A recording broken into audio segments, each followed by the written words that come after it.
Hello बच्चों, नमस्कार। Chanakya institute of education के ऑनलाइन प्लेटफॉर्म पे आपका एक बार फिर से स्वागत है। आपको पता है कि हम लोग पॉलिटिकल साइंस और हिस्ट्री की क्लासेस डिस्कस कर रहे हैं और इन क्लासेस को मैंने इस तरह से डिज़ाइन किया होता है कि हम इसमें क्वेश्चंस की हेल्प से, एमसीक्यू की हेल्प से पूरा चैप्टर कवर करने की बात करते हैं। आज हम लोग कंटेम्प्रेरी वर्ड वाली बुक का सेकेंड चैप्टर पढ़ने वाले हैं, कंटेम्प्रेरी सेंटर ऑफ पावर, सत्ता के वैकल्पिक केंद्रों के बारे में जानने वाले हैं। और इसको मैंने डिज़ाइन किया है जिसमें आपके ऑलमोस्ट एमसीक्यूज और एक बड़ा एरिया कवर हो जाएगा। तो ध्यान से एक एक करके चीज़ें सुनिएगा। आपको बहुत कुछ मैं समझाने की कोशिश करूंगा और बहुत कुछ बताने की कोशिश करूंगा। कॉपी पेन साथ में लेके बैठिए, की पॉइंट्स नोट करते रहिए और आपको चीज़ें समझ में आएंगी। तो बिना देरी करे अपने चैप्टर को शुरू कर देते हैं। और अपना पहला क्वेश्चन क्या है, देखिए जरा। पहला क्वेश्चन आपके सामने, निम्न में से कौन सी घटना सबसे पहले हुई? आपको बताना है कि निम्न में से कौन सी घटना सबसे पहले हुई। ऑप्शन ए, यूरोपीय संघ का गठन। ऑप्शन बी ब्रिटेन का यूरोपीय संघ से बाहर होना। ऑप्शन सी, यूरोपीय इकोनॉमिक कम्युनिटी का गठन। ऑप्शन डी, यूएसए के द्वारा मार्शल प्लान के तहत पश्चिमी यूरोप को आर्थिक मदद देना। आपको बताना है कि इनमें से कौन सी घटना सबसे पहले हुई, यानी कि क्या यूरोपीय यूनियन का सबसे पहले फॉर्मेशन हुआ, क्या ब्रिटेन यूरोपियन यूनियन से बाहर निकला, सी यूरोपियन इकोनॉमिक कम्युनिटी का गठन किया गया, और डी यूएसए के द्वारा मार्शल प्लान के तहत हेल्प की गई यूरोपीय देशों को। आपको बताना है इनमें से कौन सी घटना पहले हुई। जल्दी से आप मुझे इसका आंसर दे दीजिए, जल्दी दीजिए। सारे लोग मिलकर आंसर देने की कोशिश करिए। आज क्लास थोड़ी लेट रहेगी, नेट का इशू है, इस वजह से। जल्दी आप इसका आंसर देने की कोशिश करिए, क्या होगा इसका आंसर। बिल्कुल, आई थिंक आपने समझ लिया होगा। इस क्वेश्चन का आंसर क्या है, देखिए आप जरा मेरे को ध्यान से सुनिए। सबसे पहले यूरोपीय संघ का गठन कब हुआ, जरा बता दीजिए। 1992 में यूरोपीय संघ का गठन हुआ। कौन सी ट्रीटी की हेल्प से? तो मास्ट्रिक्ट संधि, मास्ट्रिक्ट ट्रीटी की सहायता से, मास्ट्रिक्ट संधि की सहायता से 1992 में इसका गठन हुआ। इसका हेडक्वार्टर कहाँ है? ब्रुसेल्स में है। याद करिए, शुरुआत में इसमें 12 मेंबर थे और 12 मेंबर्स ने यूरोपीय क्षेत्र की आर्थिक राजनीतिक व्यवस्था को बढ़ावा देने के लिए, इसका डेवलपमेंट करने के लिए इसका गठन किया गया। दूसरा, ब्रिटेन का यूरोपीय संघ से बाहर होना। वैसे तो ब्रिटेन यूरोपीय संघ से प्रॉपरली बाहर हुआ 2021 में, आपको याद रखना है। यूरोपीय इकोनॉमिक कम्युनिटी का गठन कब हुआ? 1958 में। जरा बताइए कब हुआ। तो आंसर है यूरोपियन यूनियन कम्युनिटी का गठन 1956 के आसपास हुआ। और मार्शल प्लान के तहत अमेरिका ने मदद कब दी? 1948 में। तो पूछा है निम्न में से कौन सी घटना सबसे पहले हुई, तो आंसर क्या हो जाएगा? अमेरिका के द्वारा पश्चिमी यूरोप के देशों को आर्थिक मदद प्रदान की गई। और ये आर्थिक मदद एक विशेष प्लान के तहत प्रदान की गई जिसे मैं और आप मार्शल प्लान के नाम से जानते हैं। तो क्वेश्चन नंबर फर्स्ट का आंसर क्या होगा? D is the right answer of this question. आगे आइए, question number 2। Which of the following event happened first? कौन सा घटना सबसे पहले हुई? USA provide economic aid to Western European under Marshall Plan in 1948. This incident was happening first. Your answer is D is the right answer of question number 1. अगले पे आइए। निम्न में से कौन सा कथन सही नहीं है? आपको बताना है कि निम्न में से कौन सा कथन सही नहीं है। कौन सी स्टेटमेंट इसमें से रॉन्ग है? ऑप्शन ए, जरा ध्यान से सुनिए, कौन सी स्टेटमेंट रॉन्ग है? यूएसए के द्वारा मार्शल प्लान के तहत पूर्वी यूरोप को आर्थिक मदद देना, यानी कि यूएसए के द्वारा मार्शल प्लान के तहत यूरोप को मदद दी गई। ठीक है, यूरोपीय देशों को मदद दी गई। बी, डेनमार्क और स्वीडन ने यूरो को नहीं अपनाया। डेनमार्क और स्वीडन ने यूरो को नहीं अपनाया। Option C, Margaret Thatcher Britain की पीएम थी। या डी, इनमें से कोई नहीं। यानी कि आपको बोल रहा है निम्न में से कौन सा कथन सही नहीं है। ध्यान से पढ़िए एक बार, मैं साइड हो रहा हूं और आंसर देने की कोशिश करिए। कौन सा कथन इसमें से सही नहीं, मतलब रॉन्ग है। आपको रॉन्ग कथन की पहचान करनी है। तो जरा बताइए क्या होगा। यूएसए के द्वारा मार्शल प्लान के तहत पूर्वी यूरोप को आर्थिक मदद देना, ध्यान से पढ़िए इसको। दूसरा, डेनमार्क और स्वीडन ने यूरो को नहीं अपनाया। और तीसरा, मार्गरेट थैचर ब्रिटेन की पीएम बनी। किसने बोला है, समझने की कोशिश करिए। अगर ध्यान से देखोगे, ध्यान से समझोगे, तो इसका आंसर क्या हो जाएगा? A is the right answer of question number 2। क्यों? यूएसए के द्वारा मार्शल प्लान के तहत पूर्वी यूरोप नहीं, पश्चिमी यूरोप के देशों को आर्थिक मदद दी गई और यह प्लान 1948 में लाया गया था। याद रखिएगा, क्वेश्चन नंबर 2 का आंसर क्या है? A is a right answer of this question. A is a right answer of this question. दिमाग में रखिएगा, इंपॉर्टेंट बात है, यानी कि सेकंड का ए। आगे आइए, which of the following statement is not correct, इनमें से कौन सी स्टेटमेंट करेक्ट नहीं है? तो USA provided economic aid to eastern European under Marshall plan, आपको याद रखना है A is the right answer of this question. आगे आइए अगला क्वेश्चन, निम्न में से कौन सा मिलान सही नहीं है? कौन सा मिलान सही नहीं है? ऑप्शन ए मास्ट्रिक्ट ट्रीटी यूरोपीय संघ, बैंकॉक घोषणा पत्र आसियान, एआरएफ नाटो, या डी इनमें से कोई नहीं। जल्दी बता दीजिए कौन सा मिलान सही नहीं है, बताइए। क्वेश्चन नंबर 3 का आंसर क्या होगा आपके अकॉर्डिंग, जरा बता दीजिए आप लोग जल्दी। बहुत बढ़िया, देखो अब जरा क्या बोल रहा है, मास्ट्रिक्ट संधि यूरोपियन यूनियन, बिल्कुल सही बात है। मास्ट्रिक्ट संधि के आधार पर 1992 में यूरोपीय संघ का गठन किया गया, जिसमें 12 सदस्य शामिल थे शुरुआत में, जिसमें कुछ साझे प्रावधान अपनाए गए, जैसे साझा flag, common parliament, common currency, common visa policy. Even 2003 में the European countries decided to form their common constitution, but वो कॉमन कॉन्स्टिट्यूशन बनाने में फेल हो गए। अब जब वो कॉमन कॉन्स्टिट्यूशन बनाने में फेल हुए तो आपसे पूछा है, इसका वोट आपको याद रखना है।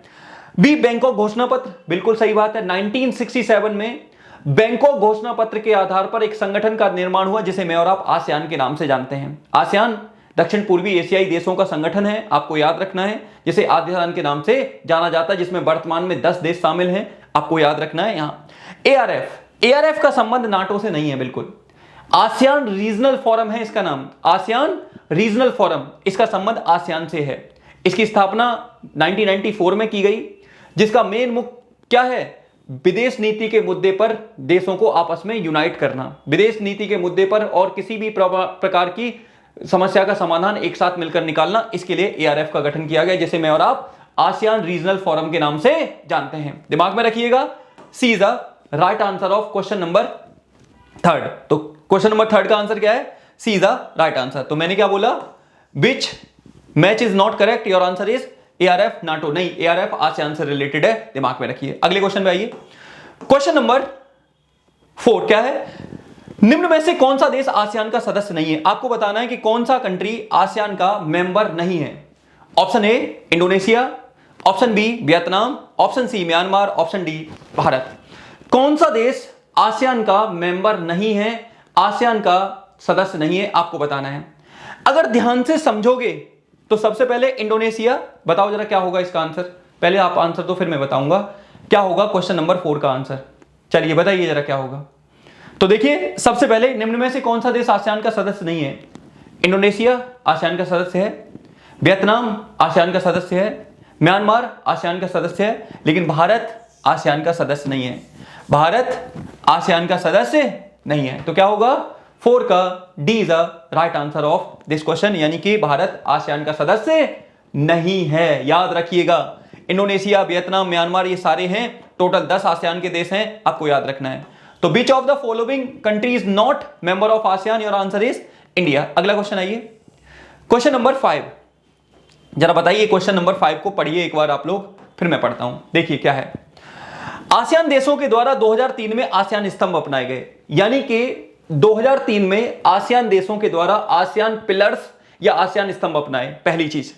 दूसरी, आसियान क्षेत्रीय मंच का उद्देश्य आसियान देशों के बीच व्यापार को बढ़ावा देना था। आसियान रीजनल फोरम, जिसको एआरएफ बोलते हैं, 1994 में बना था। ये बोल रहा है आसियान क्षेत्रीय मंच का उद्देश्य आसियान देशों के बीच व्यापार को बढ़ावा देना था। आपको बताना निम्न में से कौन सा कथन सही नहीं है, रॉन्ग स्टेटमेंट बतानी है। ऑप्शन ए केवल 1, ऑप्शन बी केवल 2, ऑप्शन सी 1 और 2, ऑप्शन डी इनमें से कोई नहीं। जरा बता दीजिए कौन सा कथन इनमें से सही नहीं है, कौन सी स्टेटमेंट इनमें से रॉन्ग है, ये आपको बताना है। बताइए जरा क्या होगा क्वेश्चन नंबर 5 का आंसर। अब अगर ध्यान से सुनोगे और ध्यान से समझोगे तो क्वेश्चन नंबर 5 का आंसर क्या है, 1 मिनट के लिए समझिए। आसियान देशों के द्वारा 2003 में आसियान स्तंभ, आसियान पिलर अपनाए, बिल्कुल सही बात है। ASEAN security council, ASEAN socio economic council, ASEAN political council, political council था क्या, बताइए जरा। ASEAN security council, ASEAN economic council, ASEAN socio culture council, तो ये 3 काउंसिल थी, इन्हीं को 3 पिलर कहा गया था। 2003 में आसियान देशों के द्वारा अपने यहां पर कॉमन चीजों को प्रमोट करने के लिए लाया गया था। ये स्टेटमेंट बिल्कुल सही है। रॉन्ग पूछिए आपसे। आसियान क्षेत्रीय मंच का उद्देश्य आसियान देशों के बीच व्यापार को बढ़ावा देना नहीं था। जी नहीं, आसियान देशों के बीच सुरक्षा के मुद्दे पर एक दूसरे के साथ कोऑर्डिनेट करना, एक दूसरे के साथ समन्वय स्थापित करना, इसीलिए आसियान रीजनल फोरम की स्थापना 1994 में की गई थी, जिसे आसियान क्षेत्रीय मंच के नाम से जाना जाता है। इतनी बात बताइए, आपको इतना समझ में आया है जो मैं बोल रहा हूं? चलिए बताइए, एक बार अपने आप भी पढ़िए, फिर मैं आपको इसका आंसर देता हूं। आई थिंक आपने देख लिया होगा, जरा बताइए आपने देख लिया? चलिए अगले क्वेश्चन पे आते हैं। Question number 10। आज नेट का थोड़ा इशू है तो थोड़ा जल्दी करते हैं। Consider the following statement. Second statement wrong है तो B is a right answer of this question, याद रखिएगा। आगे आ जाइए, क्वेश्चन नंबर 6। किस वर्ष चीन के द्वारा अपना राजनीतिक तथा आर्थिक एकांतवास तोड़ा गया? यानी कि चाइना ने किस वर्ष अपना आर्थिक तथा राजनीतिक एकांतवास तोड़ा? ऑप्शन ए 1954 में। बताओ, आप बताइए 1954 में था क्या, 1949 में, 1972 में या 1973 में? जल्दी बताइए किस वर्ष चाइना के द्वारा अपना राजनीतिक एकांतवास तोड़ा गया? ध्यान से सुनिएगा आप जरा, एक एक करके अपन इन सारे की बात करते हैं। सबसे पहले आप लोग मुझे इसका आंसर दीजिए, फिर मैं आगे बात करता हूं। जल्दी जल्दी इसका आंसर देने की कोशिश करिए आप। तो आप लोग आंसर जैसा दे रहे हो, क्या है आंसर, जरा मैच करिए मेरे साथ। 1972 में। 1949 से लेकर 1972 तक चाइना बिल्कुल बंद व्यापार की नीति के तहत अपने आप पर फोकस कर रहा था। और अपने आप पर फोकस करने का मतलब समझ रहे हो कि इंटरनली चाइना डेवलपमेंट कर रहा है। लेकिन 1970 के दशक में चाइना की लीडरशिप में चेंज हुआ और चाइना को समझ में आने लगा कि जब तक बाहर के देशों के साथ संबंधों को इंप्रूव नहीं किया जाएगा, चाइना डेवलप नहीं हो सकता। इसी वजह से 1972 में चाइना ने अपना एकांतवास तोड़ा, अपना आइसोलेशन तोड़ा। और किसके साथ तोड़ा? अमेरिका के साथ तोड़ा। दिमाग में रखिएगा, अमेरिका के साथ आइसोलेशन तोड़ने का काम किया। दिमाग में रखिए। 1954 में क्या हुआ? भारत तथा चीन के बीच में पंचशील समझौता किया गया, जिस पर भारत की तरफ से पंडित नेहरू और उनकी तरफ से चाउ एन लाई ने साइन किए। 1949 में चीनी क्रांति हुई, जिसका नेता माओ जेडोंग था, यानी कि माओ थे। और 1973 में चाइनीज लीडर चाउ एन लाई के द्वारा 4 मॉडर्नाइजेशन किए गए चाइना में। तो आपको याद रखना है इस क्वेश्चन का रियल में आंसर क्या होगा? The right answer of this question is option C. याद रखिएगा इसके बारे में। अगले क्वेश्चन पे आइए। तो in which year China broke the political and economic isolation? Your answer is 1972। आइए जरा अगले क्वेश्चन पे। निम्न में से कौन सा मिलान सही नहीं है? कौन सा मिलान सही नहीं है आपको बताना है।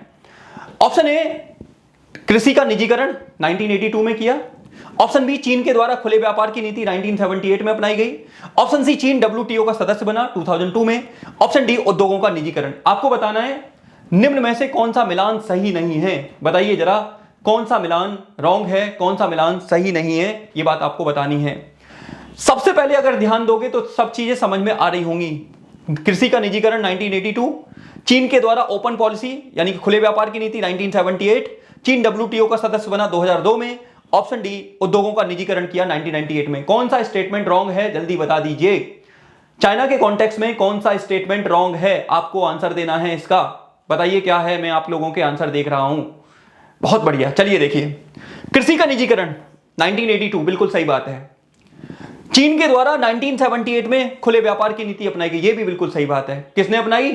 डेंग स्याओपिंग नाम के व्यक्ति ने खुले व्यापार की नीति को अपनाया। तीसरा, चीन डब्ल्यूटीओ का सदस्य बना, यही गलत है। चीन डब्ल्यूटीओ का सदस्य बना 2001 में, जबकि यहां दे रहा है 2002 में। याद रखिएगा। तो क्वेश्चन नंबर 7 का आंसर क्या है? C is the right answer of this question. उद्योगों का निजीकरण किया, यह भी सही है। तो क्वेश्चन नंबर 7 का आंसर क्या है? तो आंसर है C is the right answer of question number क्या क्वेश्चन नंबर याद रखिए 7। C is the right answer of question number 7। यानी कि डब्ल्यूटीओ का मेंबर चाइना कब बना? तो China was become member of WTO in 2002। 2002 में चाइना डब्ल्यूटीओ का मेंबर बना। याद रहेगा। चलिए आगे आइए फिर। अगला, निम्न में से कौन सा कथन आसियान शैली को सही परिभाषित करता है? आपको बताना है इनमें से कौन सा कथन है जो आसियान शैली को प्रॉपर्ली परिभाषित करता है। ऑप्शन ए आसियान की आर्थिक नीति। ऑप्शन बी आसियान देशों के बिना विवाद के काम करने का तरीका। ऑप्शन सी आसियान देशों की सुरक्षा नीति। ऑप्शन डी इनमें से कोई नहीं। जल्दी बताइए आसियान शैली को निम्न में से कौन सा सही से परिभाषित करता है। आपको बहुत बार मैं बता भी चुका हूं आसियान शैली का मतलब क्या होता है। जरा इसका आंसर यहां पर दे दीजिए, आसियान शैली का मतलब क्या है। बहुत बढ़िया, बहुत बढ़िया, वेरी गुड। तो क्या होगा इसका आंसर? कौन क्या होगा? तो आंसर है आसियान देशों के बिना विवाद के काम करने के तरीके को आसियान शैली या आसियान वे के नाम से जाना जाता है। और ये आसियान देशों की सबसे बड़ी विशेषता थी कि वो बिना विवाद के अपने प्रॉब्लम का सॉल्यूशन निकालते थे, अपने प्रॉब्लम का सॉल्यूशन निकालने का काम करते थे। तो क्वेश्चन नंबर 8 का आंसर क्या हो जाएगा? B is the right answer. Which of the following statement correctly define the ASEAN style या ASEAN way? Your answer is the way ASEAN countries work without dispute. ASEAN के देश बिना किसी विवाद के, बिना किसी लड़ाई झगड़े के काम करने के तरीके को आसियान वे कहा गया। अगला क्वेश्चन, निम्नलिखित को कालानुक्रमांक के अनुसार लगाना है, आपको क्रम के अनुसार लगाना है कि कौन सी घटना इनमें से सबसे पहले हुई है। बताइए जरा क्या होगा इसका आंसर। तो चलो मैं बताता हूं। चीन का WTO में प्रवेश 2001 में WTO में शामिल हुआ। 1948 में यूरोपियन इकोनॉमिक कम्युनिटी की स्थापना, 1992 में, और ARF का जन्म कब हुआ? 1994 में। तो सबसे पहले घटना कौन सी हुई है? तो आंसर है यूरोपियन इकोनॉमिक कम्युनिटी का गठन सबसे पहले किया गया। देख लीजिए एक बार, चीन WTO का मेंबर कब बना? 2001 में। यूरोपियन इकोनॉमिक कम्युनिटी का फॉर्मेशन 1948 में, EU का फॉर्मेशन 1992 में, ARF का फॉर्मेशन, तो आंसर है 1994 में ARF का फॉर्मेशन हुआ। याद रखिए इस चैप्टर के बारे में। अगले टॉपिक पे आइए। तो अरेंज द फॉलोइंग मैंने बता दिया है। अगला क्वेश्चन, निम्न में से किस देश को हान नदी का चमत्कार कहा जाता है? जरा बताइए किस देश को हान नदी का चमत्कार कहा जाता है? ऑप्शन ए उत्तर कोरिया, ऑप्शन बी दक्षिण Korea, option C Japan, option D China. किस देश को हान नदी का चमत्कार कहा जाता है? आपको इसका आंसर देना है। तो जरा ध्यान से देखोगे और समझोगे तो इसका आंसर क्या है? दक्षिण कोरिया। आपको पता होना चाहिए कि 1949 से लेकर 1953 के बीच में आसियान देशों के बीच में एक संघर्ष देखने को मिला। दक्षिण कोरिया और उत्तर कोरिया में संघर्ष देखने को मिला, और बाद में 1953 में दक्षिण कोरिया और उत्तर कोरिया को दो पार्ट में डिवाइड कर लिया गया, और इन दोनों के बीच में जो सीमा रेखा निर्धारित करती है वो 38 डिग्री पैरेलल दो पार्ट में इनको डिवाइड करती है, दो भागों में इनको विभाजित करने का काम करती है। अब यहीं पर एक चीज और समझनी है, जब ये दो भागों में विभाजित करती है तो यहीं पर हान नदी का चमत्कार दक्षिण कोरिया को यानी कि साउथ कोरिया को कहा जाता है। तो ये बात दिमाग में रखिएगा इसके बारे में कि किस देश को साउथ कोरिया को हान नदी का चमत्कार कहा जाता है, याद रखना है। तो मिराकल ऑफ हान रिवर किसको कहा जाता है? साउथ कोरिया को कहा जाता है। अब आप ये देखिए, ये देख रहे हैं गोल्डन कलर के सितारे, ये फ्लैग किस देश से संबंधित है? तो देश नहीं है, ऑर्गेनाइजेशन से संबंधित है जिसका नाम है आसियान। ये आसियान का फ्लैग है, याद रखिए। Circle of gold star stand solidarity and harmony between ASEAN nation, ASEAN और यूरोप के लोगों के बीच में सॉलिडरिटी और हार्मोनी दिखाता है। 12 स्टार उनके ट्रेडिशनल कल्चर को दिखाते हैं, परफेक्शन और कंप्लीटनेस को दिखाते हैं, ठीक है, गोल्डन कलर के सितारे। ये क्या है? ये भी आसियान देशों को रिप्रेजेंट करता है, ये आसियान को रिप्रेजेंट करता है, सही बोल रहा हूं। यूरोपियन यूनियन को रिप्रेजेंट करता है, वो भी यूरोपियन यूनियन को रिप्रेजेंट करता था, ठीक है। तो यूरोपियन यूनियन को रिप्रेजेंट करता है। यूरोपियन यूनियन को एक टाइटैनिक के रूप में दिखाया गया। इसका मतलब क्या है? यूरोपियन यूनियन दुनिया का सबसे बड़ा ऑर्गेनाइजेशन था, लेकिन 2003 में जब एकल संविधान बनाने की बात आई तो उस पर यह फेल हो गया। जैसे टाइटैनिक टूट गया आइसबर्ग से टकराकर, वैसे ही यूरोपियन यूनियन एक साझा संविधान बनाने पर फेल हो गया 2003 में। यह किसका है? यह आसियान देशों का फ्लैग है। किसका है? आसियान देशों का फ्लैग है। देखिए आसियान लोगो है, 10 स्टैक बताई गई, धान की बालियां हैं, पैडी राइस की, जो आसियान कंट्रीज के बीच में फ्रेंडशिप और सॉलिडरिटी को रिप्रेजेंट करती है। तो ये थोड़ा सा दिमाग में रखिएगा। ये क्या है? ये दिखाया गया है भारत के प्रधानमंत्री कौन है? ये मनमोहन सिंह। और ये दिखाया गया है कि अब भारत को भी अगर आसियान देशों के साथ मजबूत संबंध रखने हैं तो इस तरह से अब भारत को आसियान देशों को ध्यान में रखकर अपनी पॉलिसी को अपनाना होगा, क्योंकि कंपटीशन बहुत ज्यादा है। कंपटीशन चाइना चाहता है इस रीजन को कंट्रोल करना, तो ऐसे में अगर भारत भी चाहता है तो भारत को अपने रिलेशंस को बिल्ड करना पड़ेगा। ये क्या है? ये दीवार और ड्रैगन चाइना के बढ़ते प्रभाव को दर्शाता है। और ये व्यक्ति कौन है? सिंगापुर के पीएम के रूप में दिखाया गया है। तो अब यहां पर एक और चीज देखिए, ये दो कार्टून जरा देखिए ध्यान से। एक में चाइना की साइकिल और एक में माओ और हु दिखाए गए हैं। देखिए बेसिकली ये कार्टून दोनों चाइना की दोहरी नीति को अपनाते हैं। क्या मतलब है? शुरुआत में चाइना ने अपने डेवलपमेंट को प्रमोट करने के लिए सोशलिज्म का कॉन्सेप्ट चूज किया, जिसमें वो किसके साथ गया? यूएसएसआर के साथ गया।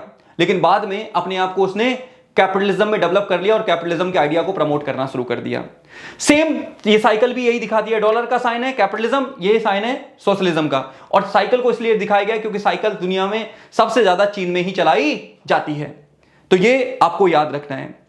आज मैं यहीं पर इसको कवर करता हूं क्योंकि नेट का थोड़ा इशू है और बड़ी क्लास फिर दिक्कत करेगी रिकॉर्ड अपलोड होने में। तो इसके 10 क्वेश्चन को अच्छे से तैयार करिए। कल मैं इसके टॉपिक्स लेकर आऊंगा जैसे मैंने कल की क्लास में किया था।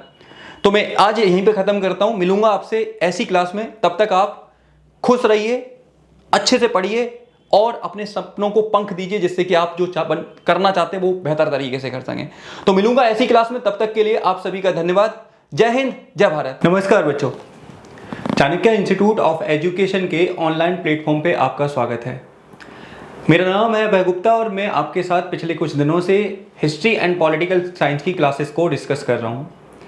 मैंने इन क्लासेस को इस तरह से डिज़ाइन किया होता है जिसका इस्तेमाल आप आने वाली बोर्ड परीक्षा, साथ ही आप आने वाले CUT के एग्ज़ाम में व्यवस्थित रूप से कर सकते हैं।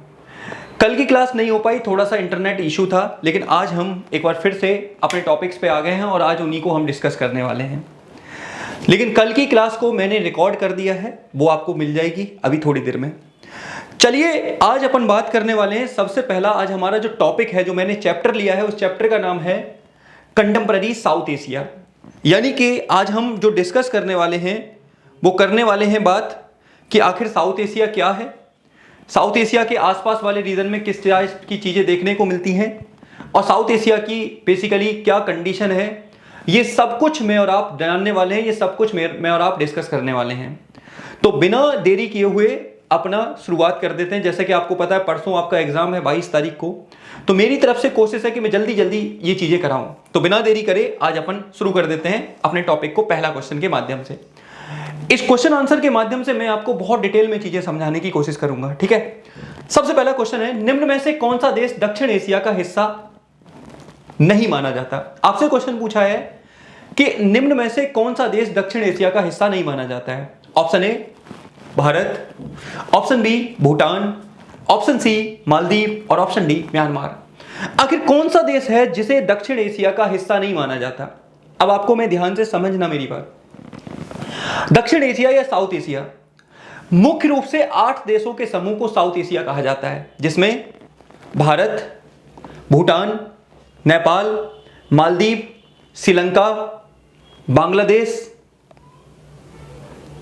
समझ रहे हो, बांग्लादेश और आपका अफगानिस्तान। इन 8 देशों के समूह को दक्षिण एशिया के नाम से जाना जाता है। दक्षिण एशिया के देश अपने आप में बहुत ज्यादा विविधता वाले देश हैं। यहां पर आपको बड़े लेवल पर अच्छी खासी डाइवर्सिटी देखने को मिलेगी। इस पूरे रीजन में आपको अनेक प्रकार की विविधताएं देखने को मिलेंगी। इस पूरे रीजन में आपको अनेक प्रकार की राजनीतिक व्यवस्था देखने को मिलेगी। पॉलिटिकल जो डिफरेंसेस भी आपको देखने को मिलेंगे। जैसे कुछ देशों में डेमोक्रेसी प्रॉपर देखने को मिल रही है, तो कुछ देश दक्षिण एशिया में ऐसे भी हैं जहां आज भी मोनार्की है, जैसे आपका भूटान। कुछ देश ऐसे हैं जहां पर कभी सेना का शासन देखने को मिलता है तो कभी यहां पर डेमोक्रेसी देखने को मिलती है। एग्जांपल कौन सा देश है ऐसा, तो एग्जांपल बांग्लादेश और आपका पाकिस्तान। इस तरह से ये विविधताएं देखने को मिलेंगी इस दक्षिण एशिया वाले रीजन में। आपको पता होगा अफगानिस्तान में एक टेररिस्ट समूह का शासन है जिसे तालिबान के नाम से जाना जाता है। तो कहने का मतलब यह है कि दक्षिण एशिया के रीजन में economical differences, social diversity, political diversity बड़े लेवल पर देखने को मिलेगी। अब आपसे क्वेश्चन पे आ जाइए कि निम्न में से कौन सा देश दक्षिण एशिया का हिस्सा नहीं है। तो दक्षिण एशिया में भारत आता है, पता है आपको। दक्षिण एशिया का सबसे बड़ा देश भारत ही है। दक्षिण एशिया में आपको सबसे बड़ा देश भारत है देखने को मिलेगा, जो कि दक्षिण एशिया के बिल्कुल सेंटर में आता है। दूसरा भूटान भी है, मालदीव भी है, लेकिन म्यांमार को दक्षिण एशिया में नहीं माना जाता। म्यांमार, चीन, इनको दक्षिण एशिया का हिस्सा नहीं माना जाता। तो इसका आंसर क्या है, D is the right answer of this question. यानी कि इसका आंसर क्या है, D is the right answer of question number 1। तो मैं क्या कह सकता हूं, यहां पे देखिए जरा इंग्लिश में, विच of the following country is not considered part of south Asia. Your answer is Myanmar. Myanmar is not considered part of south Asia. The China is also not considered the part of south Asia. आपको याद रखना है दक्षिण Asia के 2 देश ऐसे हैं जो द्वीपीय देश हैं, जो आइलैंड नेशन है, मालदीव और आपका श्रीलंका। मालदीव और श्रीलंका आपको याद रखना है, इंपॉर्टेंट है, याद रखिए। अगला क्वेश्चन भाई, निम्न में से किस वर्ष नेपाल में लोकतंत्र की स्थापना हुई। आपसे पूछा है नेपाल। आपको नेपाल के बारे में मैं कुछ बातें बताना चाहता हूं, ध्यान से सुनिएगा। नेपाल शुरुआत में एक हिंदू किंगडम हुआ करता था। हिंदू राजशाही नेशन था, जहां पर कई सालों तक राजतंत्र देखने को मिला। राजतंत्र के बाद वहां पर संवैधानिक राजतंत्र यानी कि संवैधानिक मोनार्की देखने को मिली। फिर बाद में ये डेमोक्रेटिक कंट्री बना। आपसे पूछा है कि किस वर्ष नेपाल डेमोक्रेटिक कंट्री बना। ऑप्शन आपके सामने है, बताइए जरा क्या है ऑप्शन आपके सामने है। हाँ, ऑप्शन आपके सामने है। ऑप्शन ए 2006 में, ठीक है, ऑप्शन बी 2003 में, ऑप्शन बी 2015 में, ऑप्शन डी इनमें से कोई नहीं। किस वर्ष नेपाल में, आपसे पूछा है, लोकतंत्र की स्थापना हुई। आपको बताना है नेपाल में किस वर्ष लोकतंत्र की स्थापना हुई या डेमोक्रेसी देखने को मिली नेपाल में, यह आपको बताना है। इसका आंसर क्या होगा? अगर ध्यान से समझोगे और जानोगे तो इसका आंसर क्या हो जाएगा? तो इसका आंसर है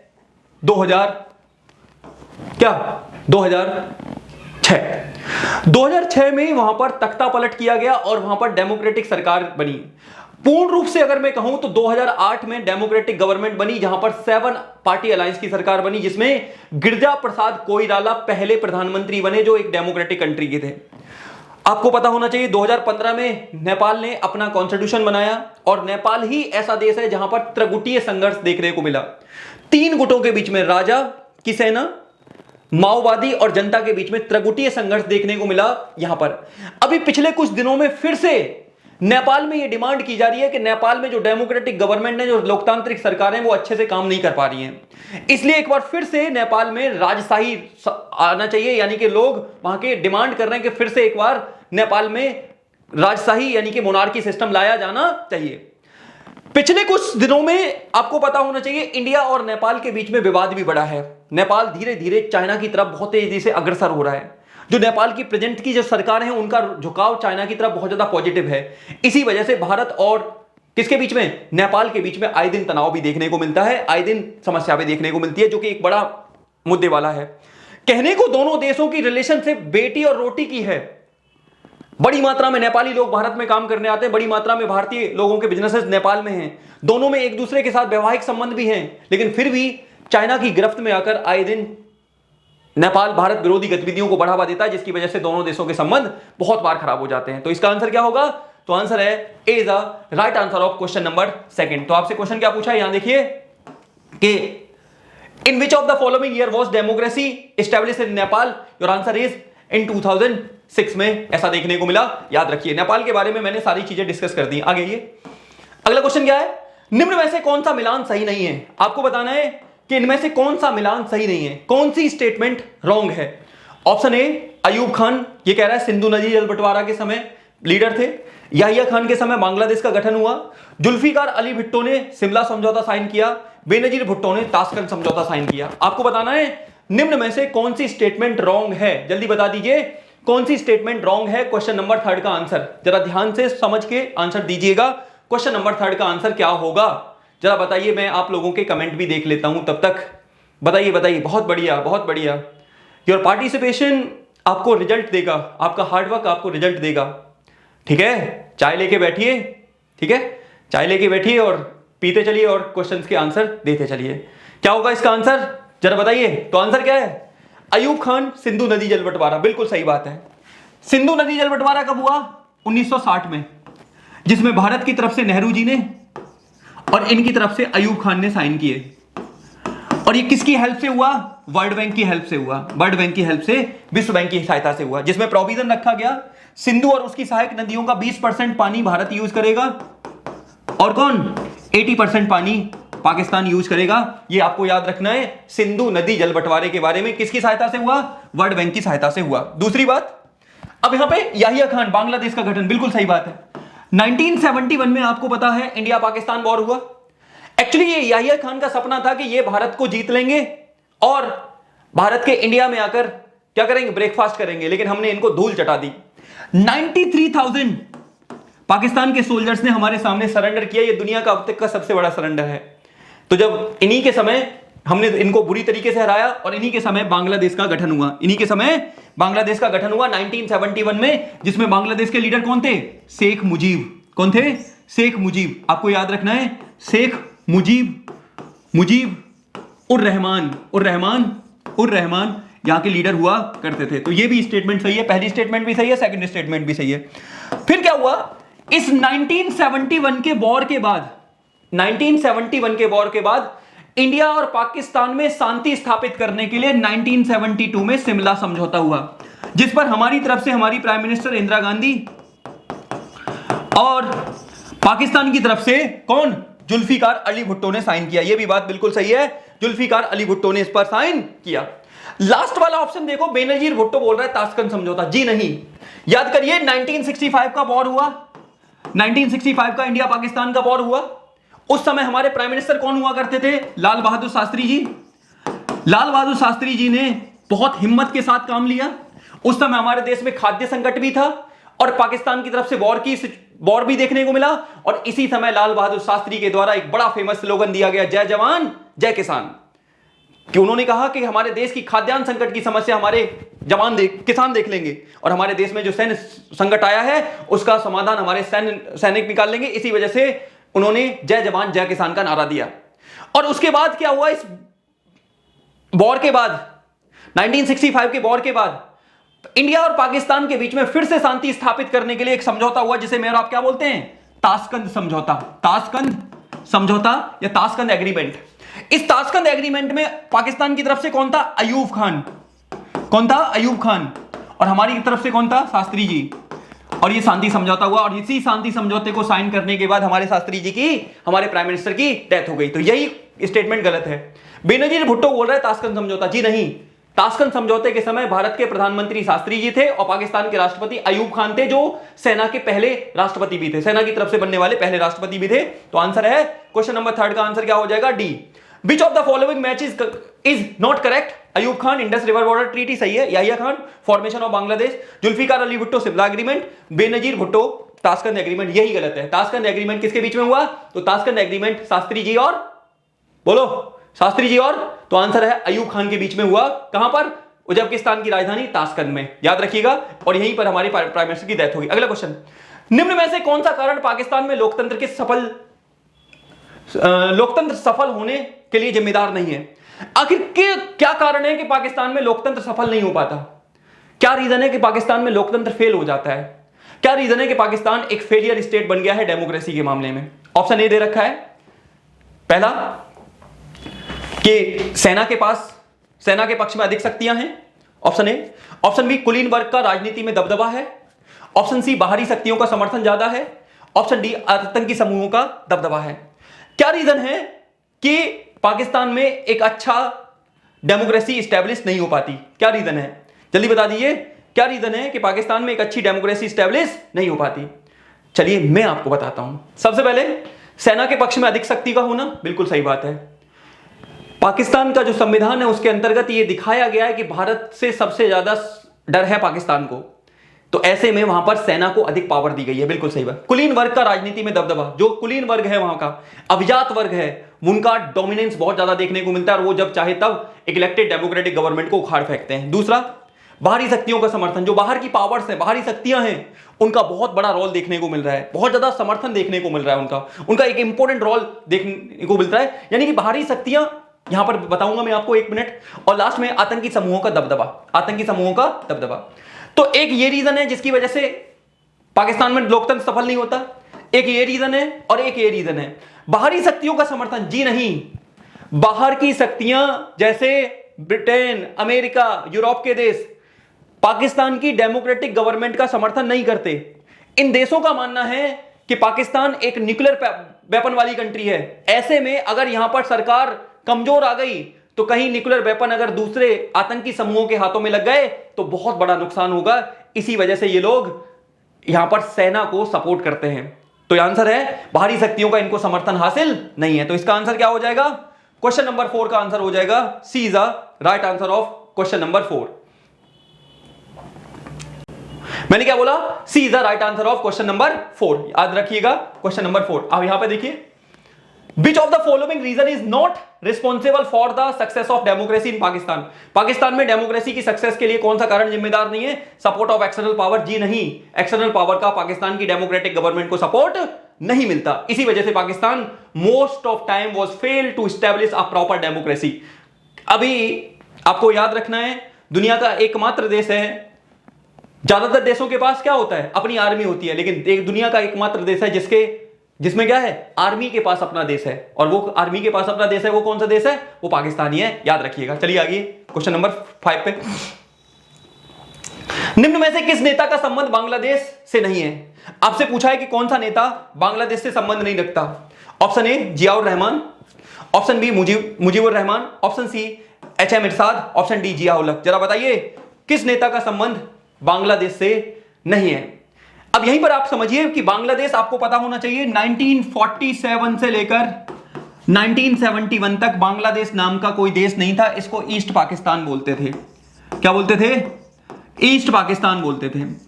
ईस्ट पाकिस्तान आपको याद रखना है, यहां पर कौन सी भाषा बोली जाती थी? बंगाली भाषा। जबकि वेस्ट पाकिस्तान में कौन सी भाषा बोली जाती थी? वेस्ट पाकिस्तान में उर्दू और पंजाबी भाषा का डोमिनेशन था। तो वेस्ट पाकिस्तान के लोग चाहते थे कि ईस्ट पाकिस्तान के लोग भी उर्दू और पंजाबी को माने, लेकिन ईस्ट पाकिस्तान के लोगों का कहना था कि जब हमारी भाषा अलग है तो हम ये नहीं एक्सेप्ट करेंगे। That means in Bengali this is ई ना चॉलवे, we can not accept your domination, we can not accept your language. ये साफ मना कर दिया किसने?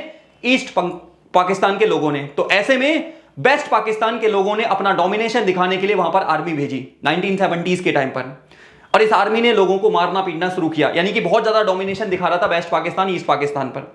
उसी समय 1970 में इलेक्शन हुए। इस इलेक्शन में ईस्ट पाकिस्तान की पार्टी आवामी लीग जीत कर आई, लेकिन उन्हें सत्ता पकड़ाने की जगह आवामी लीग के लीडर शेख मुजीबुर रहमान को जेल में डाल दिया गया। और जब उनको जेल में डाल दिया गया तो विद्रोह फैला। इस विद्रोह को दबाने के लिए, इस आंदोलन को दबाने के लिए पाकिस्तान ने अपनी फोर्सेस भेजी, जिससे बड़ी मात्रा में लोग भारत में आने लगे। तो जब भारत में आने लगे तो भारत की में शरणार्थी संकट हुआ। ऐसे में भारत सरकार ने अपनी सेना के सहायता से बांग्लादेश को एक इंडिपेंडेंट नेशन बनवाया 1971 में, जिसके बाद इंडिपेंडेंट नेशन के बनने के बाद शेख मुजीबुर रहमान वहां के प्रधानमंत्री बने। 1975 में उन्होंने संविधान में चेंज किया और सारी पावर अपने पास ले ली, यानी कि वहां पर एक तरीके से अध्यक्षात्मक शासन प्रणाली को अपना लिया, जिसके कारण 1975 में ही सेना के द्वारा उनकी हत्या कर दी गई। उसके बाद जियाउर रहमान राष्ट्रपति बने, उन्होंने बांग्लादेश नेशनल पार्टी बनाई, बाद में उनकी भी हत्या सेना के द्वारा कर दी गई। उसके बाद HM इरशाद कई सालों तक रहे। 1990 में HM इरशाद को भी हटाकर वहां डेमोक्रेटिक गवर्नमेंट देखने को मिली, जहां पर कई सालों तक रूल किया शेख हसीना ने। लेकिन जनवरी 2005 पिछले साल आपको याद रखना है कि उनको भी हट सत्ता से बाहर कर दिया गया। और वहां पर अभी यूनिस खान, जो कि बहुत बड़े इकोनॉमिक्स्ट हैं, जिनको 2005 में ग्रामीण बैंकिंग के लिए नोबेल भी मिला था, वो आजकल PM बने हुए हैं। तो आंसर है कौन सा इसमें संबंधित नहीं है? तो अभी मैंने बताया जियाउर रहमान भी है, मुजीबुर रहमान भी है, HM इरशाद है, लेकिन जिया उल हक नहीं है। जिया उल हक का संबंध किस देश से था? पाकिस्तान से। आपको याद रखना है जिया उल हक का संबंध बेटा किस देश से था? तो पाकिस्तान से। योर आंसर है डी। क्वेश्चन नंबर 5 का आंसर क्या है? Which of the following leader is not related to Bangladesh? Your answer is Zia ul Haq. तो जिया उल हक का रिलेशन बांग्लादेश से नहीं है, पाकिस्तान से है। याद रहेगा। चलूं आगे। बहुत बढ़िया, आगे आइए। अगला क्वेश्चन भाई, अगला क्वेश्चन क्या है? निम्न में से किस देश का संबंध त्रिगुटीय संघर्ष से है? अभी बता दिया, ये तो बहुत आसान है। कौन से देश में त्रिगुटीय संघर्ष देखने को मिला? Option A Sri Lanka, option B Maldives, option C आपका अगेन मालदीव दे रखा है, ऑप्शन डी नेपाल। आपको बताना है किस देश के साथ भारत का त्रिगुटीय संघर्ष देखने को मिला। बड़ा आसान सा है, बताइए जल्दी जल्दी, मैं आंसर देख रहा हूं। ये अगर गलत हुआ ना तो आपको अपने आप को 2 चांटे मारने हैं वहीं बैठे बैठे। बताइए क्या होगा इसका आंसर क्वेश्चन नंबर 6 का? तो इसका आंसर होगा त्रिगुटीय संघर्ष से प्रभावित देश कौन सा था? Your answer is Nepal. Nepal के बारे में मैंने अभी सब कुछ आपको बता दिया। नेपाल में त्रिगुटीय संघर्ष देखने को मिला। मालदीव 1968 तक यहां पर सल्तनत का शासन रहा। श्रीलंका में क्या जातीय संघर्ष देखने को मिला? किसके बीच में? तमिल और सिंहलियों के बीच में। श्रीलंका 1948 में आजाद हुआ। श्रीलंका का पुराना नाम क्या था? सिलोन। क्या नाम था? सिलोन। याद रखिएगा। और इसकी राजधानी शुरुआत में कोलंबो है थी, आजकल इसकी राजधानी क्या है? जयवर्धनेपुरम कोटे। ठीक है। भारत के साथ ये समुद्री सीमा साझा करता है, आपको पता होना चाहिए। यहां पर पाल के स्ट्रेट है, ठीक है, पाल के स्ट्रेट है, ये सीमा साझा करता है हमारे साथ समुद्री सीमा। याद रखना है किसके बारे में? तो आंसर है श्रीलंका के बारे में। चलिए आगे आइए। क्वेश्चन नंबर 7 क्या है? पहले which of the following countries is related to the triptile struggle? Answer is Nepal. अगला क्वेश्चन भाई, क्वेश्चन नंबर 7 देखिए जरा। निम्न में से गलत कथन की पहचान करनी है। आपको गलत कथन पहचान करना है इनमें से। नेपाल में 7 दलों की सरकार बनी। पहला स्टेटमेंट कह रहा है कि नेपाल में 7 पार्टी अलायंस की सरकार बनी।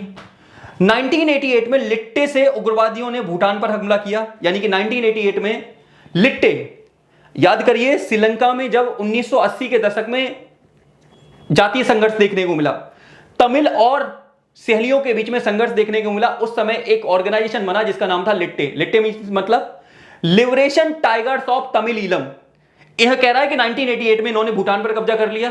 बी, सार्क का गठन 1985 में हुआ जिसका मुख्यालय काठमांडू में है। सार्क का गठन 1988 में हुआ, 85 में हुआ जिसका गठन मुख्यालय काठमांडू में है। डी, इनमें से कोई नहीं। आपको बताना है कि निम्न में से कौन सा कथन गलत है। जल्दी बताइए, गलत कथन की पहचान करिए। मैं 1 सेकंड साइड हो रहा हूं, तब तक आप इसकी पहचान करिए कि क्या है इसका गलत। इनमें से कौन सा आंसर गलत है, कौन सा ऑप्शन गलत है, ये आपको पहचान करनी है। जल्दी बता दीजिए क्या होगा। बिल्कुल बिल्कुल बताइए क्या होगा इसका आंसर। बहुत बढ़िया, चलिए मैं बताता हूं अब क्या होगा इसका आंसर। तो देखिए, नेपाल में 7 दलों की सरकार बनी, बिल्कुल सही बात है। दूसरा, 1988 में लिट्टे से उग्रवादियों ने भूटान पर हमला किया। जी नहीं, 1988 में लिट्टे से संबंधित उग्रवादियों के द्वारा भूटान की जगह मालदीव पर हमला किया गया था। तो यही स्टेटमेंट गलत है, यानी कि B is the right answer of this question. B is the right answer of this question. SAARC का गठन 1985 में हुआ, बिल्कुल सही बात है। दक्षिण एशिया के देशों में शांति सहयोग को बढ़ावा देने के लिए, आपस में कॉपरेशन को प्रमोट करने के लिए 1985 में सार्क का गठन किया गया, जिसका पहली बैठक कहां पर हुई? बांग्लादेश के ढाका में हुई। लेकिन इसका मुख्यालय कहां पर है? इसका मुख्यालय आपको काठमांडू में देखने को मिलेगा। लेकिन हुआ क्या? इंडिया पाकिस्तान के तनावपूर्ण रिलेशन, खराब रिलेशंस की वजह से ये ऑर्गेनाइजेशन एक फेलियर ऑर्गेनाइजेशन बनकर रह गया है। आजकल तो इसकी मीटिंग ही नहीं होती है। अगर दक्षिण एशिया में रियल में मजबूती लानी है तो हमें किसकी तरह? आसियान, यूरोपीय संघ की तरह इस सार्क को भी अपनी स्थिति को मजबूत करना होगा। अगर सार्क अच्छे से परफॉर्म करता है तो ये दक्षिण एशिया वाले रीजन में सुविधाएं अच्छी हो जाएंगी, चीजें इंप्रूव हो जाएंगी। तो हमें क्या करने की जरूरत है? तो आंसर है सार्क को मजबूत करने की जरूरत है। सार्क के बारे में बता दिया। इसका आंसर क्या है? 1988 में लिट्टे से उग्रवादियों ने भूटान पर हमला किया। जी नहीं, भूटान की जगह यहां क्या आ जाएगा? मालदीव। तो आंसर क्या होगा? क्वेश्चन नंबर 7 का answer is B is the right answer of this question. आइए, identify the incorrect statement from the following. In 1988 militant from LTTE attacked on Bhutan. जी नहीं, अटैक्ड ऑन मालदीव। याद रखिएगा। अगले क्वेश्चन पे आइए। श्रीलंका के संदर्भ में निम्न कथनों पर विचार करें। आपको श्रीलंका के कॉन्टेक्स्ट में निम्न कथनों पर विचार करना है। ऑप्शन ए, श्रीलंका 1948 में आजाद हुआ। श्रीलंका 1948 में एक देश बना। ऑप्शन बी, लिट्टे सिंहली समूहों का उग्रवादी संगठन है। लिट्टे बोल रहा है, लिट्टे जो है सिंहली समूहों का उग्रवादी संगठन है। सी, थर्ड, भारत ने 1989 में शांति सेना वापस सिंहली तमिल समस्या का समाधान करके बुला ली। 1989 में भारत ने जो IPKF भेजी थी, इंडियन पीस कीपिंग फोर्स, शांति सेना भेजी थी, उसे 1989 में भारत ने सिंहली और किसकी समस्या का? तो आंसर है तमिलों की समस्या का समाधान करके बुला लिया। आपने बताना है निम्न में से कौन सा कथन सही है। ऑप्शन ए है ओनली 1, ऑप्शन बी 2 और 3, ऑप्शन सी 1 और 3 और डी इनमें से कोई नहीं। जल्दी बताइए, मैं साइड हो गया हूं। इसका आंसर क्या होगा? क्वेश्चन नंबर 8 का आंसर जल्दी जल्दी बता दीजिए आप लोग, क्या होगा क्वेश्चन नंबर 8 का आंसर। तो देखिए जरा ध्यान से, बिल्कुल मैं आप लोगों को आंसर देख रहा हूं। सबसे पहले श्रीलंका 1948 में एक देश बना, बिल्कुल सही बात है। श्रीलंका 1948 में देश बना, और जब देश बना तो इसका शुरुआत में नाम क्या था? सिलोन। फिर कुछ दिन के लिए इसका नाम रहा लंका। तो लोग मजाक उड़ाने लगे।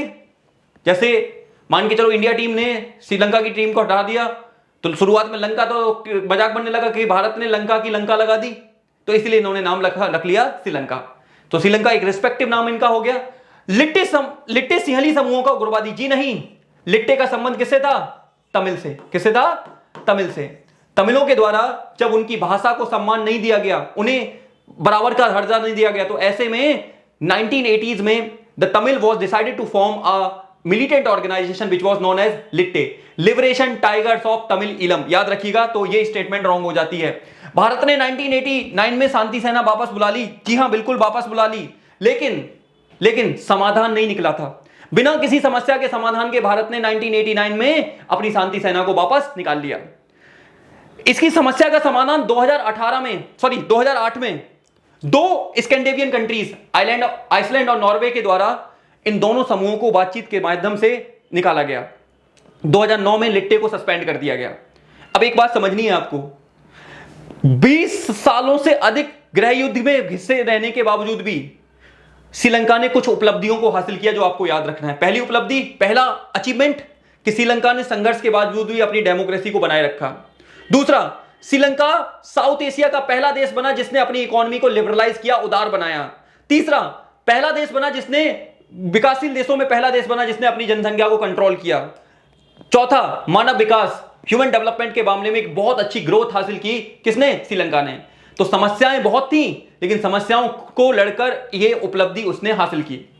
ऐसे ही मेरे और आपके जीवन में समस्याएं बहुत हैं, लेकिन इन समस्याओं के सामने चुनौतियां कैसी भी हों, परिस्थितियां कैसी भी हों, ये सब परास्त होकर जाएंगी, ये सब हार कर जाएंगी। आपको इन चुनौतियों से ज्यादा अपने हुनर पर भरोसा रखना है। आपको इन समस्याओं से ज्यादा अपने हुनर पर, अपने टैलेंट पर, अपने विश्वास पर भरोसा रखना है। इन सबको तो चुटकियों में हरा देंगे, वो बात अलग है, थोड़ा टाइम लगेगा, but yes we have capacity to do anything. यही मैं आपसे चाहता हूं, ये 2 दिन, कल, आज का दिन, कल का दिन, you have to do anything. जब रिजल्ट आए तो मैं लगाऊंगा बच्चे का रिजल्ट ये आ रहा है, ये ऑनलाइन पढ़ा था, ऑफलाइन पढ़ा था, अभय सर के साथ पढ़ा था। सोचो मेरा क्या मतलब सीना एकदम चौड़ा हो जाएगा। तो मैंने क्या बोला कि परिस्थितियां कैसी भी हों, बुरी परिस्थितियां, खराब परिस्थितियां हार के जाएंगी। आपको और मुझे अपनी परिस्थितियों से ज्यादा अपने हुनर पर भरोसा रखना है। इनको तो यूं डिफीट कर देंगे, याद रखिएगा। तो यहां पर क्या आंसर हो जाएगा? निम्न में से कौन सा सही है? तो आंसर है एक ही सही है। श्रीलंका 1948 में आजाद हुआ, बिल्कुल सही बात है। लिट्टे सिहली समूहों का नहीं, तमिलों का था, और भारत ने 1989 में अपनी सेना बुला ली, ये भी बात सही है, लेकिन समस्या का समाधान किए बिना ही वापस बुलाया गया था, याद रहेगा। अब आगे अगले क्वेश्चन पे आ जाते हैं। अगला क्वेश्चन क्या कह रहा है हमारा? पहले इंग्लिश में इसका देख लीजिए। Consider the following statement with the reference to Sri Lanka. Sri Lanka के रेफरेंस के बारे में बात करनी है। श्रीलंका बिकम इंडिपेंडेंट इन 1948, बिल्कुल सही बात है। LTTE was the militant organisation of Sinhalese group, जी नहीं, Tamils group. India called back peace forces in 1989 after solving the Sinhalese and Tamil problem, जी नहीं, सॉल्व नहीं हुआ था, इसी वजह से वापस बुला लिया गया। कब भेजी थी? 1987 में भेजी थी, 1989 में इसको वापस बुला लिया गया। क्वेश्चन नंबर 9 पे आइए। साफ्टा के गठन के लिए निम्न में से कौन सा जिम्मेदार है? आपसे पूछा है कि साफ्टा के गठन के लिए निम्न में से कौन सा कारण जिम्मेदार है? ऑप्शन ए, दक्षिण एशिया के देशों में सीमा विवाद को कम करने के लिए बनाया गया था, क्या ये? ऑप्शन बी, दक्षिण एशिया के देशों में मुक्त व्यापार को बढ़ावा देने के लिए। ऑप्शन सी, आतंकवाद की समस्या को दूर करने के लिए। ऑप्शन डी, इनमें से कोई नहीं। यानी कि आपको बताना है कि जो 4 ऑप्शन दे रखे, इनमें से साफ्टा का संबंध किससे था? साफ्टा मतलब south Asian free trade agreement, जिसकी शुरुआत 2006 में हुई थी, जिसके तहत मेन मोटो क्या था? दक्षिण एशिया के देशों में मुक्त व्यापार को बढ़ावा देना, फ्री ट्रेड को बढ़ावा देना, जिससे कि इन देशों के बीच में फ्री ट्रेड बढ़ेगा तो क्या होगा? इससे इनकी इनकम बढ़ेगी, इनका प्रॉस्पेरिटी बढ़ेगी, एक डिस्प्यूट दूर होंगे, इसलिए साफ्टा की शुरुआत की गई थी। आंसर मिल गया होगा इसका। क्वेश्चन नंबर 9 का आंसर क्या है? दक्षिण एशिया के देशों में मुक्त व्यापार को बढ़ावा देना। दक्षिण एशिया के देशों में मुक्त व्यापार को बढ़ावा देने के लिए साफ्टा यानी कि south Asian free trade agreement की शुरुआत की गई। याद रहेगा, दिमाग में रखिएगा बहुत अच्छे से। चलें आगे, बहुत बढ़िया। तो आपको याद रखना है यहां पे क्या है? SAFTA, South Asian free trade agreement, क्या था इसका? तो to promote free trade among the South Asian countries. आपको मैंने बताया था दक्षिण एशिया दुनिया में ऐसा एरिया है जहां पर देशों के बीच में आए दिन विवाद देखने को मिलता है। इन देशों में सीमा विवाद, नदी जल बंटवारा विवाद, आतंकवाद की समस्या, डिफरेंट पॉलिटिकल सिस्टम, ये सारी चीजें हैं। इन समस्याओं के समाधान के लिए 1985 में एक संगठन बनाया गया जिसका नाम था South Asian association for regional cooperation, that means SAARC. लेकिन इन देशों के आपसी विवाद, इंडिया पाकिस्तान की खराब रिलेशनशिप, इसके कारण सार्क एक फेलियर ऑर्गेनाइजेशन बन के रह गया, एक फेल ऑर्गेनाइजेशन बन के रह गया। आज उसकी कोई वैल्यू नहीं है, बिल्कुल खत्म हो चुका है। फिर 2006 में फिर से कोशिश की गई कि एक साफ्टा लाया जाए, लेकिन साफ्टा के थ्रू भी भारत पर आरोप लगे कि through the SAFTA India wanted to control the market of smaller countries. Bharat छोटे देशों के मार्केट को कंट्रोल करना चाहता है, इस वजह से साफ्टा भी सक्सेस नहीं हो पाया और यह भी एक फेलियर ऑर्गेनाइजेशन बनकर रह गया। अगला क्वेश्चन नंबर 10 पे आइए। दक्षिण एशिया के बारे में निम्नलिखित में से कौन सा कथन गलत है? आपको गलत कथन की पहचान करनी है, ठीक है? गलत कथन पहचान करनी है। ऑप्शन ए, दक्षिण एशिया में सभी देश लोकतांत्रिक हैं, पहला बोल रहा है साउथ एशिया में all the countries are democratic. Bangladesh और भारत में नदी जल बंटवारे पर एक समझौता पर हस्ताक्षर हुए हैं। बांग्लादेश और भारत के बीच में नदी जल को लेकर एक समझौता हुआ है, फरक्का बैराज को लेकर, आपको पता होगा। इस्लामाबाद में 12वें सार्क शिखर सम्मेलन में साफ्टा पर हस्ताक्षर किए गए। साफ्टा पर 12वें शिखर सम्मेलन में हस्ताक्षर किए गए, बता दिया मैंने साफ्टा। अमेरिका और चीन दक्षिण एशियाई राजनीति में प्रभावशाली भूमिका निभाते हैं, यानी कि अमेरिका और चीन बहुत ज्यादा इंपॉर्टेंट रोल प्ले करते हैं। आपको बताना है कौन सा गलत है, जरा मैं साइड हो रहा हूं, बताइए। क्वेश्चन नंबर का आंसर दीजिए, कौन सा? तो क्वेश्चन नंबर सी क्या होगा इसका आंसर, क्वेश्चन नंबर 10 का, याद रखिए। बिल्कुल बिल्कुल, बहुत बढ़िया। ए क्या है? दक्षिण एशिया के सभी देश लोकतांत्रिक हैं। जी नहीं, दक्षिण एशिया के देशों में विभिन्न प्रकार की राजनीतिक व्यवस्था देखने को मिलती है। यहां अभी भी डेमोक्रेसी या सारे देश डेमोक्रेटिक नहीं है, लेकिन हां डेमोक्रेटिक विजन चाहते हैं। ये देश चाहते हैं कि यहां पर डेमोक्रेसी आए, लेकिन अभी भी सारे देश डेमोक्रेटिक नहीं है। समझ में आ गया? तो क्वेश्चन नंबर 10 का आंसर क्या है? तो आंसर है, क्वेश्चन नंबर 10 का आंसर है A is the right answer of this question. तो मैंने क्या बताया? Which of the following statement about South Asia is incorrect? All the countries in South Asia are democratic. जी नहीं, all the countries of South Asia is not democratic. They have different political system. अब जरा आ जाइए, कुछ देशों की पहचान करनी है। यहां से मुझे लगता है कि आपसे मैप पूछा जाएगा। क्या पहचान करनी है? राजशाही समर्थन, लोकतांत्रिक समर्थक समूह और चरमपंथियों के बीच संघर्ष में राजनीतिक अस्थिरता का माहौल, ट्रिपटाइल कन्फ्लिक्ट, तीन गुटों के बीच में कन्फ्लिक्ट, सेना, माओवादी और स्थानीय लोग। ट्रिपटाइल संघर्ष किसके, कहां, कौन से देश में? नेपाल। यहां किस देश की बात हो रही है? नेपाल। लिखते चलो जो जो आ रहा है। बहुदलीय प्रतिस्पर्धा वाला एक स्थल रुद्ध देश, ऐसा देश जो लैंडलॉक्ड है, जो चारों तरफ से लैंडलॉक्ड है और वहां पर बहुदलीय व्यवस्था देखने को मिलती है। जरा बताइए कौन सा? तो आंसर है अगेन नेपाल। 7 पार्टी अलायंस याद करिए। दक्षिण एशिया के क्षेत्र में अपनी अर्थव्यवस्था को उदार बनाने वाला पहला देश, वो देश जिसने अपनी इकोनॉमी को सबसे पहले लिबरलाइज किया, उदार बनाया। बताइए क्या होगा इसका आंसर? सबसे पहले जिसने अपनी इकोनॉमी को लिबरलाइज बनाया, बिल्कुल, जिस देश का पुराना नाम सिलोन है, जिस देश में तमिल सिंहली संघर्ष देखने को मिला, जिस देश में भारत ने अपनी 1987 में पीस कीपिंग फोर्स भेजी, जिस देश की समस्या का समाधान 2008 में आइसलैंड और नॉर्वे के द्वारा निकाला गया, जिस देश के उग्रवादी संगठन लिट्टे को 2009 में सस्पेंड कर दिया गया। तो किसकी बात हो रही है? बात हो रही है श्रीलंका की। किसकी? श्रीलंका की अपन बात कर रहे हैं। अगला क्वेश्चन, सेना और लोकतंत्र समर्थकों के बीच संघर्ष। सेना और लोकतंत्र समर्थकों के बीच आए दिन संघर्ष देखने को मिलता है। कहां? पाकिस्तान। कहां देखने को मिलता है? पाकिस्तान। याद रखिए, सेना व लोकतंत्र के, सेना ने लोकतंत्र पर विजय प्राप्त कर लिया, सेम पाकिस्तान। सेना में लोकतंत्र पर विजय प्राप्त कर लिया, तो आंसर है अगेन पाकिस्तान। ये सारी चीजें पाकिस्तान के बारे में हैं और इनको कश्मीर चाहिए। बोलो, अपने देश संभल रहे नहीं है, ठीक है। हालत वो है कि नंगा नहाएगा क्या, निचोड़ेगा, और इनको क्या चाहिए? कश्मीर चाहिए। देखो कैसे लोग हैं। पर जो भी है, केंद्रीय रूप में स्थिति और दक्षिण एशियाई देशों के अधिकांश देशों के साथ सीधा सेंटर कंट्री और दक्षिण एशिया के ज्यादातर देशों के साथ सीमा साझा करने वाला देश अपना प्यारा भारत। बताने की जरूरत नहीं है, अपना प्यारा भारत जो बिल्कुल सेंटर में है। बिल्कुल सही बात है। अगला, पहले इस द्वीप पर सुल्तान का राज प्रमुख था, अब यह गणतंत्र है। यानी कि कौन सा देश जहां पर सुल्तान का रूल था, सल्तनत का रूल था, लेकिन आजकल डेमोक्रेटिक है। किसकी बात हो रही है? मालदीव। किसकी बात हो रही है? मालदीव है ऐसा देश। ग्रामीण क्षेत्रों में छोटी बचत और ऋण सहकारी समितियों से गरीबी को कम करने के लिए, रूरल एरिया में स्मॉल सेविंग्स को बढ़ावा देने वाला देश, तो आंसर है कौन सा है? बांग्लादेश। कौन सा है? बांग्लादेश। बांग्लादेश जो स्मॉल सेविंग्स को बढ़ावा देने का काम कर रहा है, उसका नाम क्या है? बांग्लादेश। और लास्ट में राजशाही वाला स्थल रुद्ध देश, यानी कि वो देश जहां पर अभी भी मोनार्की है, तो आंसर है कौन सी? तो आंसर है भूटान। मैंने आपसे इसके सारी चीजें डिस्कस कर दी हैं, सारी चीजें मैंने आपसे डिस्कस कर ली है, मैंने आपको बता दी हैं। अब यहीं पर मुझे एक दो चीज और आपको समझानी है जो इसमें मौजूद हैं। मैंने आपको 10 क्वेश्चन के माध्यम से इस पूरे चैप्टर का समराइजेशन दे दिया है, ठीक है। अब जरा इसमें आइए, ये देखिए कुछ कार्टून आपके सामने। पहला कार्टून है, अगर ध्यान से देखोगे तो यहां लिखा हुआ है सार्क समिट, यानी कि ये कार्टून सार्क से संबंधित है, ठीक है। किससे संबंधित है? सार्क की बैठक से संबंधित है। यहां पर सार्क की बैठक हुई है और इसी सार्क की बैठक से संबंधित यह है कार्टून, याद रखिएगा। इसमें 2 चेयर महत्वपूर्ण दिखाई गई है, इंडिया और पाकिस्तान की। क्यों? क्योंकि सार्क में 2 देश सबसे ज्यादा महत्वपूर्ण है और एक देश का नाम है क्या? एक देश का नाम है पाकिस्तान और एक देश का नाम है इंडिया, और इन्हीं दोनों देशों के बीच में विवाद की वजह से ये एक अनसक्सेसफुल, एक फेलियर ऑर्गेनाइजेशन बन गया है। सार्क कब बना था? 1985 में बना था। हेडक्वार्टर कहां है? काठमांडू नेपाल में है। बता चुका हूं क्या काम था, तो शांति और सहयोग को बढ़ावा देने के लिए इसका गठन किया गया था। अगला ये देखिए जरा, कार्टून किस देश से संबंधित है?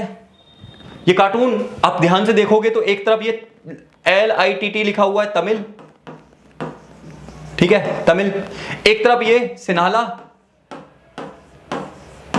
सिन्हाला आपको पता है, तो श्रीलंका से संबंधित है जो सिन्हाला और तमिल की संबंध दिखा रहा है। बीच में कौन है? श्रीलंका के राष्ट्रपति महिंद्रा राजपक्षे, जो इन दोनों के बीच में बैलेंस बनाने की कोशिश कर रहे हैं। इन दोनों के बीच में क्या बैलेंस बनाने की कोशिश कर रहे हैं? किसके बीच में? तो सिन्हाला और तमिल के बीच में ये दिखाया गया है, ठीक है।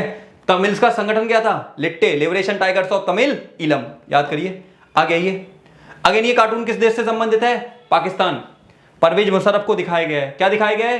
कि किस तरह से पाकिस्तान में कुछ समय के लिए सेना तो कुछ समय के लिए डेमोक्रेसी का रूल देखने को मिलता है, लेकिन डेमोक्रेसी जो नाम की है, सेना का एक अच्छा खासा रोल देखने को मिलता है।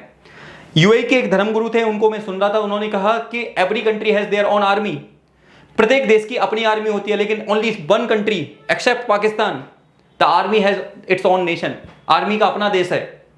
ऐसा पहला वर्ल्ड में देश है, वो है पाकिस्तान, तो कोई दोहराए नहीं है। और फिर इनको क्या चाहिए? कश्मीर चाहिए। देखो ऐसी हरकतें करते हैं, कश्मीर चाहिए। चलिए आगे आइए। अगेन इंडिया पाकिस्तान के रिलेशंस को दिखाया गया। ये कौन है? परवेज मुशर्रफ। ये कौन है जो टोपी वाले? तो ये हैं हमारे कौन, याद रखिए, प्रधानमंत्री मनमोहन सिंह जी, हमारे इकोनॉमिक्स, जिनकी देखरेख में 1991 में न्यू इकोनॉमिक पॉलिसी को लाया गया था। भारत सरकार के क्या रह चुके हैं? ये RBI के गवर्नर भी रह चुके हैं। अगला ये कार्टून क्या दिखा रहा है? ये कार्टून दक्षिण एशिया के मामलों में बाहरी देशों की भूमिका दिखा रहा है। किस तरह से दक्षिण एशिया के देशों के मामले में पाकिस्तान और कौन, पाकिस्तान और अमेरिका का बहुत बड़ा रोल देखने को मिलता है, जो कहीं ना कहीं इन दोनों की पॉलिटिक्स को प्रभावित करने का काम करता है, इन दोनों को प्रभावित करने का काम करता है। तो ये था चैप्टर, और आज अपन ने 2 चैप्टर की बात करेंगे। एक सेंटर ऑफ पावर या कंटेम्परेरी सेंटर ऑफ पावर, और दूसरा कंटेम्परेरी साउथ एशिया। इन दोनों चैप्टर को मिक्स करके आपको ये क्लास मिलेगी। व्यवस्थित रूप से इसको रिवाइज करिएगा। और पूरी मैंने एक क्या बना दी है, पूरी मैंने एक प्लेलिस्ट बना दी है जिसमें सारे चैप्टर्स कवर हैं। जो मैंने अभी तक पढ़ाए हैं उनको आप डबल स्पीड पे, अगर बाद में देख रहे हैं तो डबल स्पीड पे करके आप देख लीजिए, जिससे कि आपको बहुत अच्छी क्लैरिटी आपके सामने आ जाएगी। व्यवस्थित रूप से करिएगा अच्छे से, जिससे कि बहुत अच्छे से समझ में आए। तो ये थी आज की क्लास। आपको कैसी लगी? कुछ रिफॉर्म्स चाहिए मेरे से, वो कमेंट करिएगा। क्लास अच्छी लग रही है तो दोस्तों के साथ शेयर करिएगा, जिससे उनका भी फायदा हो और मेरा भी चीजें आगे बढ़ें। तो इसी बात के साथ मैं अपनी बात खत्म करूंगा। मिलूंगा आपके साथ ऐसी ही क्लास में। तब तक आप खुश रहिए, मस्त रहिए, और हाँ, पढ़ते रहिए, क्योंकि एग्जाम बहुत नियर में है। तो इस एग्जाम को अच्छे नंबरों से पास करने के लिए आपको थोड़ी मेहनत तो करनी पड़ेगी। तो इसी बात के साथ मैं मिलूंगा अगली क्लास में। तब तक के लिए आप सभी का धन्यवाद। जय हिंद, जय भारत।